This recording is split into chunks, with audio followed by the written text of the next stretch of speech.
Hi, it's Ken Moore with Global View Investment Advisors. I'm here today on Good Friday before Easter Sunday to wish you a happy Easter and to give you a hopeful message. I hope you're staying safe and with your family as much as you can be. I want to provide a hopeful message that there seems to be light at the end of the COVID-19 tunnel. So this today is called Navigating the COVID-19 Recession, the first ever recession by government decree. And as you can see here on the title page, the US S&P 500 broad measure of US stocks fell by 32% in 22 days, which is the fastest decline we've ever seen in the market since World War II over that short period. It's faster than any other time during the Great Recession, during the 1980s, or the recession in the 1970s. Equally fast, we've seen the market move back quickly, especially smaller stocks, as the number of deaths projected in the United States has fallen and fallen. What was originally 250 plus has now been projected downward as of yesterday to about 60,000. That this will all peak in the coming weeks, the number of deaths, and then that'll be about all of it. So yet to find out exactly how seasonality affects it this summer and whether there'll be another wave, but we do know we've seen an unprecedented response in the US and the rest of the world to this, to try to find treatments, to try to test, to try to find who is immune, who has antibodies, so that we can figure out how to have and give to others, especially in the Southern Hemisphere, vaccines so that we can get rid of this thing permanently. The stock market has responded very quickly, perhaps too quickly, to this improved outlook. There's still pain ahead. There's going to be more volatility. Please don't think it's all necessarily over. At the same time, some of the bond markets have taken a lot longer to react, as they did during the last great financial crisis. However, there's been an unprecedented stimulus program to make sure there is liquidity so that some of the frozen up credit markets will work right. And we're particularly interested in what happens in residential mortgage markets, having not had the exposure to the high yield bonds that got plummeted, that got pummeled. But ironically, the safest US consumer debt, in the biggest debt, which almost all consumers, at least at some point in their house and their lifetimes have, which is the mortgage, has been decimated briefly and temporarily, which has caused our lower risk portfolios to suffer. This has set up some of the best opportunity set in stocks and bonds I've ever seen in my 20-plus year career, and I think probably since World War II, there hasn't been this fast of a movement and this much opportunity, but it also makes it very difficult to capitalize on. So the reason that we're seeing this light at the end of the tunnel is that the normal curve, the standard distribution, of returns or of cases that you'd see seems to have peaked in Italy, and we're over the hump. In Germany, over the hump. France, a funnier chart, but it looks like they could very well be over the hump, and Spain over the hump. So, it looks like it's already happened in Asia, happening in Europe, and maybe happening here as the growth factor outside of China declines so that it goes below 1, which means every person who has the coronavirus gives it to less than one other person.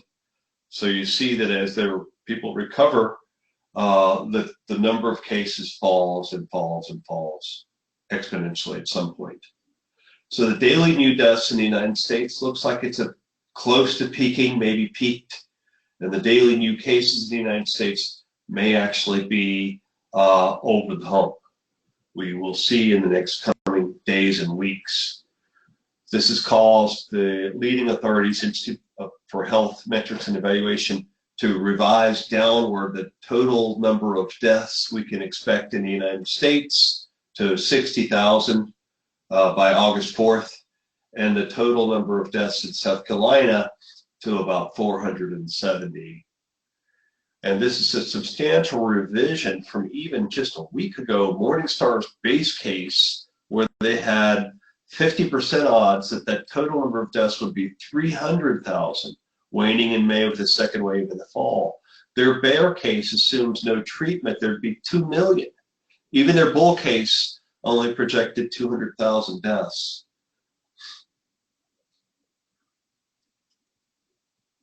So we expect for there to be a very modest long-term economic impact. And remember, the earnings that stocks have, if they can make it through this, which is a whole separate issue, if they have debt problems, liquidity problems, maybe they are in trouble. But if they can make it, though, for those companies that make it through this, there's a limited total earnings reduction. But what that means for this year, for 2020, is that we're going to see a recession globally akin to the 2009 global financial crisis, Great Recession, where the global economies were down about 3%. Emerging markets should do better, especially outside of China, growing to some degree, especially if we can help those Latin American countries, Africa, all those in the southern hemisphere to manage for when the fall comes on there, as the spring is coming here and flu season hits, then we can help them to successfully manage COVID-19. As this chart shows, the response in the United States with almost a 10% of GDP in liquidity and discretionary fiscal spending, with more fiscal spending here, has been similar, if not even more so, in Germany, Italy, the UK, Canada, and France, with also a strong response in Spain and China. Well, this is providing the liquidity that's needed in this challenging time when people are flying to cash. So what we saw is, yes, we were quite right to avoid high-yield, risky corporate bonds, which were valued in the top quartile of their historical range of expensiveness, very expensive. You can see that investment-grade corporates were the most expensive they've ever been, that even high-yield bonds were quite expensive. And so those came down from most expensive to extremely cheap, extremely cheap. What was ironically true, and we would also predict during a crisis like this, is that munis fell in relation to treasuries, to their cheapest, even AAA municipal bonds. Even those guaranteed mortgages fell to the cheapest they've been, and tips about every fixed income asset class. So we avoided that. Unfortunately, we couldn't avoid what happened in residential mortgages, because there's no way you can avoid what you don't know what the government's going to do in such a situation where we have a global pandemic. So high yield finally got cheap so cheap that it fell to the worst actual 5-year cumulative default rate experienced in history, which we don't think is likely to happen if we can get out of this relatively quickly. Non-agency mortgage-backed securities are priced into, at this point, to offer positive returns if home prices in the U.S. fall by 30% over the next 2 years, 30%, which is highly unlikely and no one's predicting. In fact, many are now predicting that people will value even more their homes, especially the ability to have a home office and have a good sanctuary to be in. In fact, we're already seeing a lot of people during this shutdown spending a lot at Lowe's and Home Depot in order to improve their homes and increase the equity they have in those homes. So we believe these non-agency mortgage-backed securities are largely money good. We can't promise it, we can't guarantee it, but it looks like those with good, the consumers who have good FICO scores, who have a history of employment. They want to work. They don't want to lose that one thing that they own, which has debt in it, which they have a high equity already in. They'll do what they can to make those payments, and the government is also helping. Non-agency and agency mortgage spreads, even the highest quality of the non-agencies, the yield spiked, prices fell like never seen. One reason, because the government mandated a shutdown. And so everyone was put out of work. And yes, of course, some people will lose their jobs temporarily, and unemployment will spike, and the economy will look terrible, and there will be more problems with stocks going up and down, despite what's happened in the last weeks or week.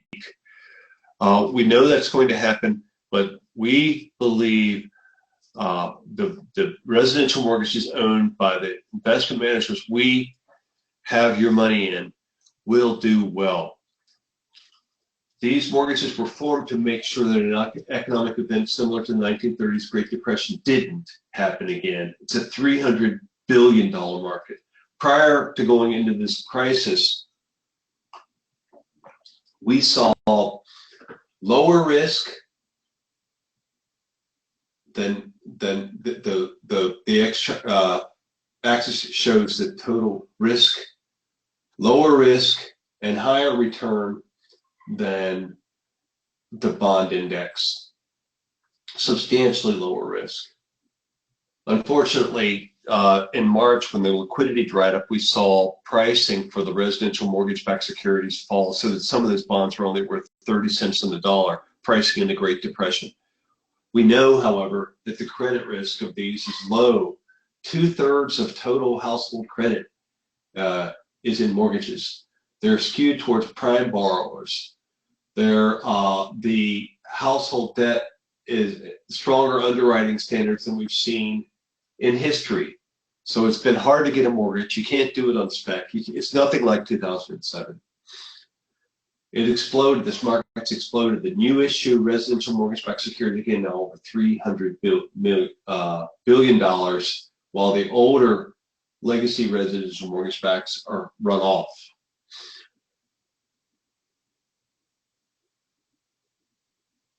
Again, these were formed to make sure that a similar economic event to what happened during the Great Depression never happened again. They were byproducts of the lessons we learned during the housing crisis. Investors, regulators, bond rating agencies, investment bankers collaborated to make sure that we didn't have another Great Depression. So they've benefited from high quality underwriting, full documentation, low delinquency, faster mortgage prepayments.